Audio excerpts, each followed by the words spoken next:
Brothers and sisters, a lot has happened over the past several days. It feels like a roller coaster of news, events, and everything. The Lord has put it on my heart to share some of the thoughts and give you some of the ideas to contemplate. And I'm going to start with what we witnessed last Thursday, what we witnessed happening on the streets in Minneapolis. I tell you what I saw. I saw one human being killing, murdering another human being while he was surrounded by more human beings videotaping this whole scene. It was almost like watching a snuff movie. I never watched that garbage in my life before, but what I've realized that this is literally watching a snuff movie on mainstream. So you saw basically one piece of trash human being, the child of God, who is completely disintegrated himself to the level of some kind of beast, killing another human being, asking for mama, asking for whatever, like as the last moments of his life were fleeing away as he was being brutally murdered. I mean, that's just brutal truth. That's just the reality. And it's very important. I mean, all the other circumstantial things aside, I know there's a lot of discussions there and all of this, but regardless what the details of the case, what we witnessed was the ugly face of sin. And what we witnessed was something that should revolt your entire inner being within you. Okay? My wife couldn't handle it. She had to go through this grieving session. And I understand that there's a lot of people, if you're a sane person, the very nature of your inner being must have revolted at that. So I just wanted to be absolutely clear on that record. However, there's more to say than what people see on the surface, okay?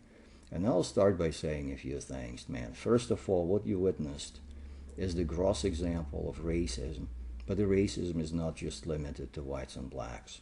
Racism is a common problem and common issue that happens to be one of the tools that the Satan is using to destroy human beings, to breed destruction, corruption, and all sorts of abominations. I grew up in Eastern Europe. I've seen a lot of racism going on, whites upon whites, nation against nation, Russians against Ukrainians, Ukrainians against Jews, Poles against Ukrainians, etc., etc., etc. It's a never-ending cycle, and it again betrays our sinful nature. Similar things happen in Africa. There's a lot of black on black racism going on. And again, pardon me if I'm using these kind of cliche terms, white, black, Asian, whatever, you know what I mean, right? I'm not going to succumb to all these political correctness. And to me, these are all human beings. They deserve to be loved and to be alive, right? And you can also see there's a lot of unreported news reports. Like I've published some videos from some of these sites, what was truly happening during those riots. I mean, brothers and sisters, if you are truly upset about what happened and you are a human being, would you show up your emotions by going out and smashing somebody's businesses or burning cars or breaking windows or threatening just anyone who is not agreeing with your point of view? I saw white people being nearly killed. Like in one of the videos that I showed in those reports, the white guy who was being kicked and was lying on the road, but kicked for no reason. It was just basically just because he was white, and there's been surrounded by all these raging lunatics. And I checked a little bit more on the guy. Apparently he's still in coma and he's still somewhere out there. It's basically, you witnessed yet another murder on the screen. It's the never-ending cycle. And the people were videotaping it, watching it, putting on Instagram, iPhones. As all of that mayhem and destruction was taking place, the murder itself is scary enough. What I find even scarier is when people lost all of the compassion and they're only interested in Instagram ratings, and they just want to show, look how cool I am, look, I'm in the middle of all of this satanic shabash, and it's basically, all right, this is great, this is what I really want. But let's talk about it more. Let's talk about the roots of racism. And I'm not going to present here like a whole lecture on this. I just wanted to alert you to a few things that I found, that I've known, and that how deep it actually goes. Here is what's so interesting. Here is an extract. It's an old painting presented in a German book. And if you look at it, it's actually going back to 1868. So that's 1 year before Charles Darwin published the first edition of his famous Origin of Species. Actually, it could be, I think he published it in 1859 or 1869. It's basically within that ballpark. Okay, so look at this painting here. It shows the different types of an ape or a monkey, and then all of these artistic renditions, and the number one here is, this is not even a person, this is like a Greek god, one of the idols that you'll find statues of the ancient culture that is so praised by all of the academics and everything. And here you'll find a Mongoloid man, here you'll find some maybe Eastern European, then you have different types of Africans or Negroid races, right? Then you have some kind of barbaric, I don't know, Viking, and then a kind of this gradual transition into apes and monkeys, right? Now, this is the kind of mentality that developed Darwinism in the late 19th century, and then it was later picked up by more and more groups.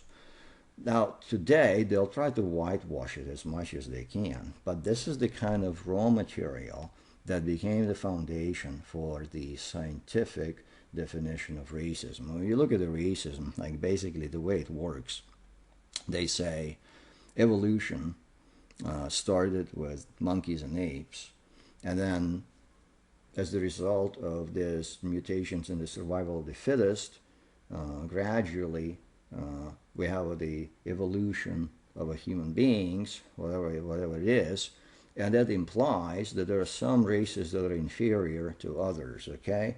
And the ultimate culmination is this white man who is smart, intelligent, and all these noble features, etc., etc. And then Nietzsche continued it and basically presented the case, okay, the ultimate evolution will be the Superman, like the Ubermensch or whatever, that kind of, some kind of super powerful, the culmination of all this evolution. Karl Marx did the same. He was talking about the future communism and all of this that developed. So they all bought into this type of theory, into this hypothesis, and this is just one manifestation of it. Now, if you look at some Wikipedia here, you will find later on, like a half a century later, Nazis picked it up and they developed this racial theory when they were literally following the same paradigm in the same set of drawings, and they were measuring all these things, trying to figure out on what evolutionary stage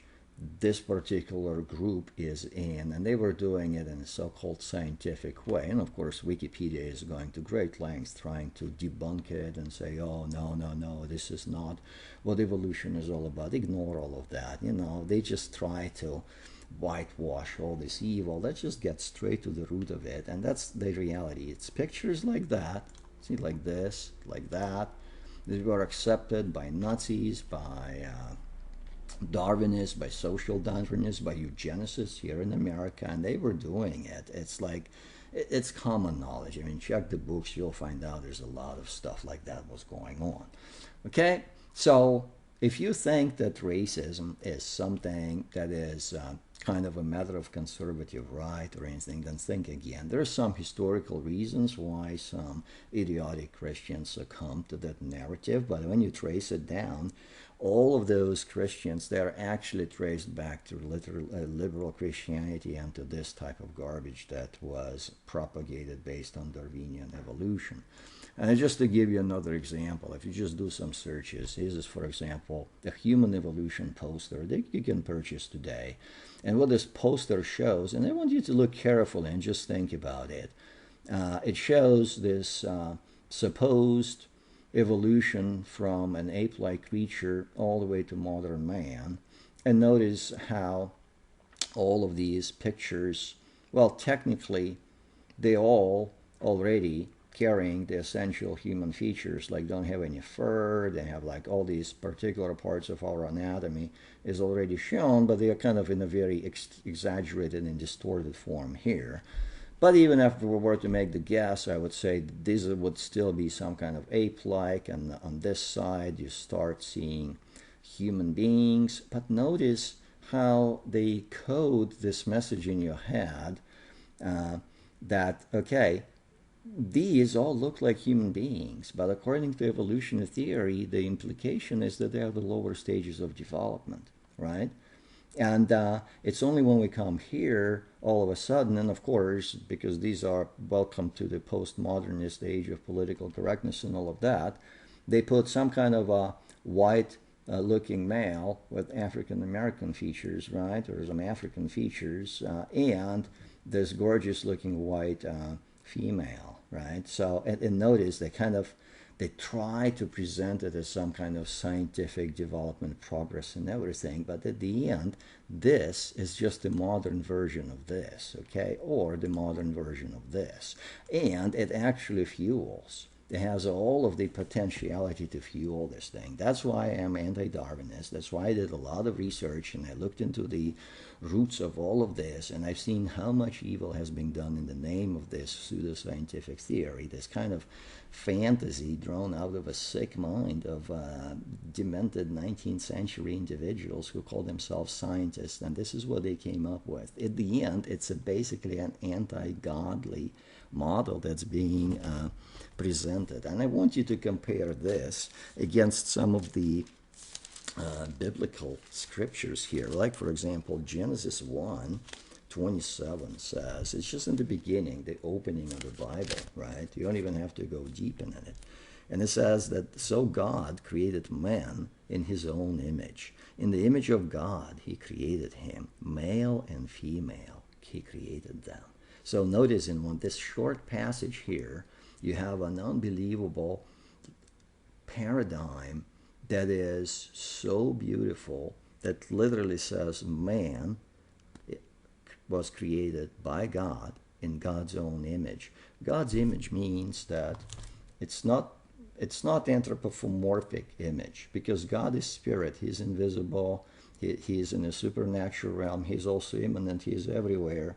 But you cannot think about God as some kind of human being, with the only exception the incarnation, when God showed up as Jesus Christ and walked and slept and died as a man and was also a God, right? There's a whole other story.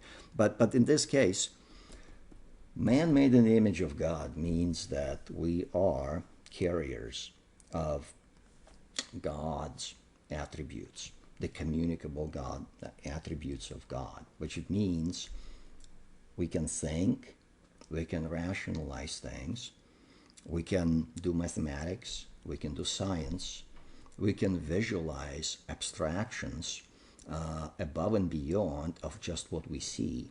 We can create. We cannot create matter out of non-matter. That's only God can do. But we can create new things. I mean, the whole progress is the result of the creation, right? I mean, like even text, when we write books, what I'm doing right now for you, I'm creating.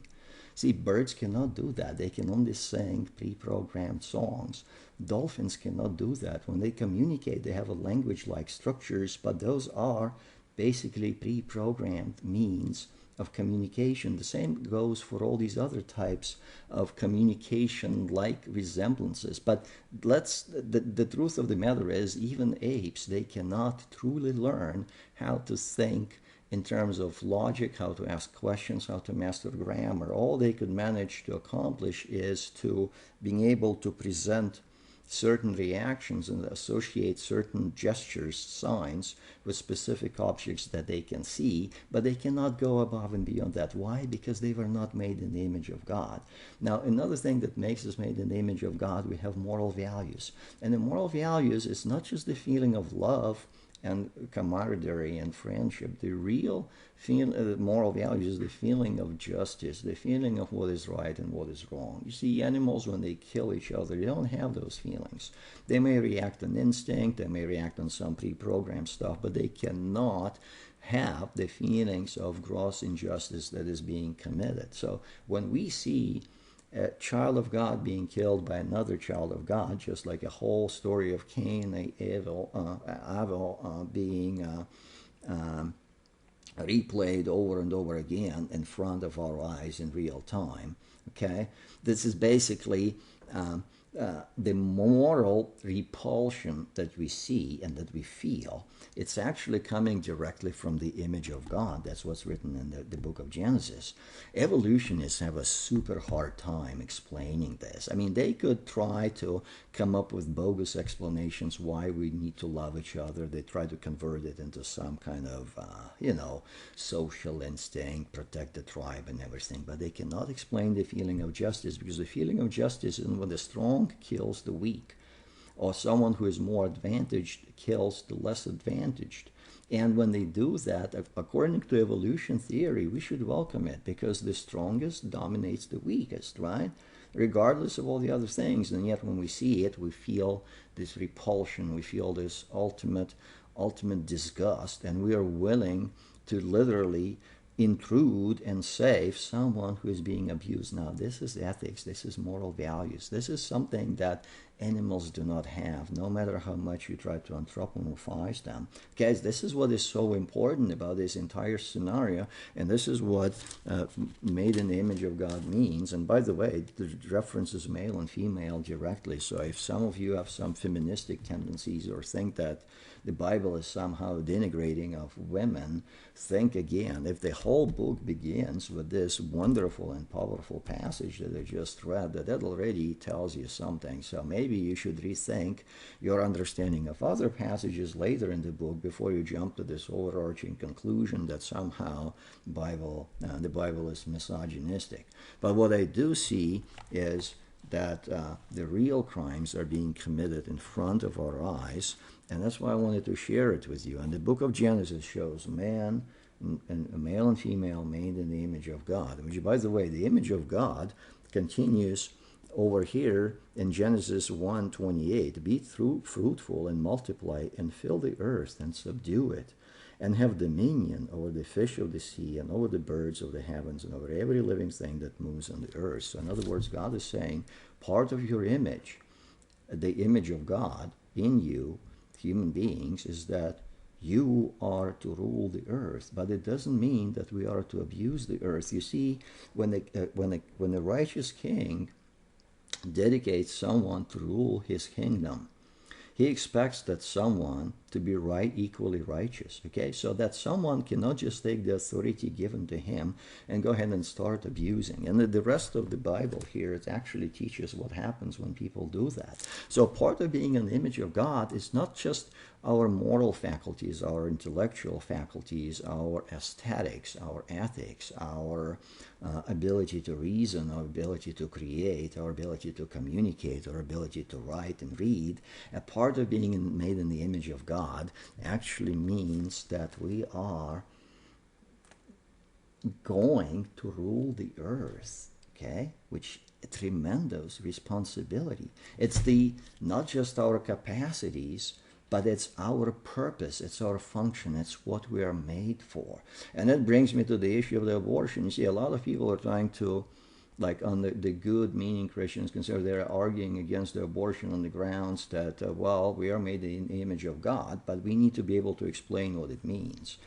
And I know liberals are trying to go against us and say, the human being, that's not even a human being yet, because when you have this embryo in the womb, they cannot really speak or talk or anything of that. So they have all of these capacities that I was talking about. They have not developed yet.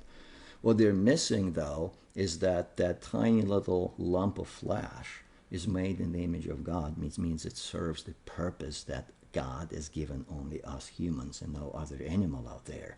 And that is very important. And that is what an abomination in God's eyes, when we kill and abort, all of those babies, and we've actually killed, what, 70 million since 1970s in the United States alone. That's more people killed who were made in the image of God than the number of people who were killed in the World War II combined. I mean, think about it. Think about it and try to understand, to connect the dots. And the stuff that we are experiencing right now, is it related to this? Is this related to this evolutionary theory? And how is it all links to the Bible and everything? I would like to end this little exposition of racism because, there's a lot of nonsense going on out there, a lot of misinformation, false information on both ends. It's just throw it all out. It's all garbage. Don't be emotional. Be rational.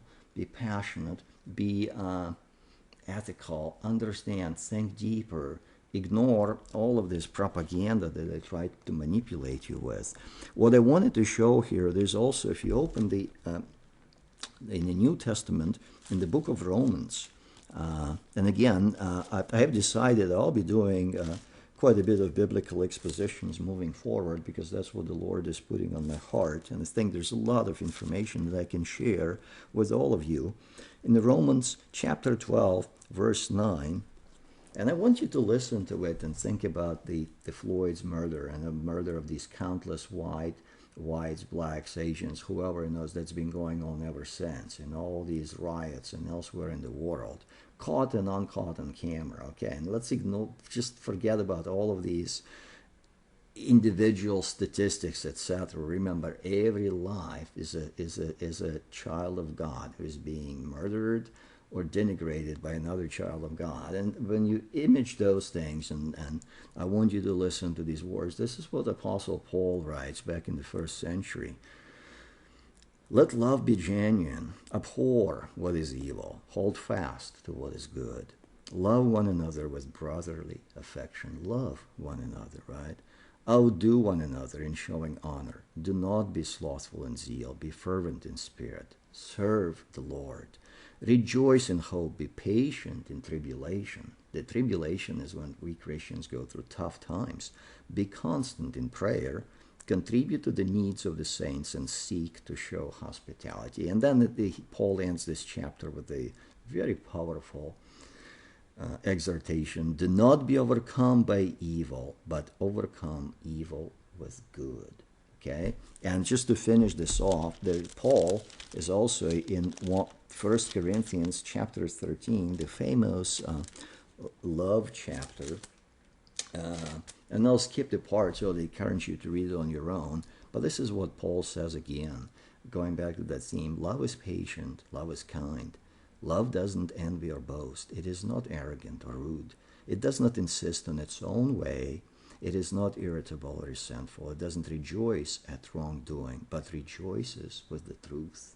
Brothers and sisters, all I wanted is to share the truth with you. The truth that love conquers everything, but you also need to use your mind and trace and see these different things that are much deeper than it's presented in the news.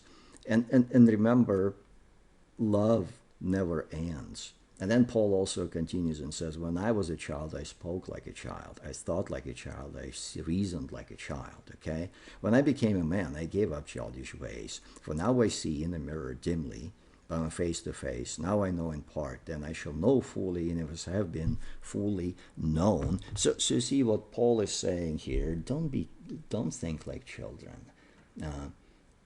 We are going to respond to our Heavenly Father eventually and to what we have done, and especially in the times of this. So it's time to grow up, time to be mature thinkers, mature Christians, because otherwise all these forces of evil will try to manipulate us. They'll try to show all these different things, and they'll try to literally destroy us using our own foolishness and stupidity. Okay, so don't fall prey for all these different sides out there that each side is trying to manipulate it. Become mature Christians and don't be pushovers. Understand the roots. Understand your own history.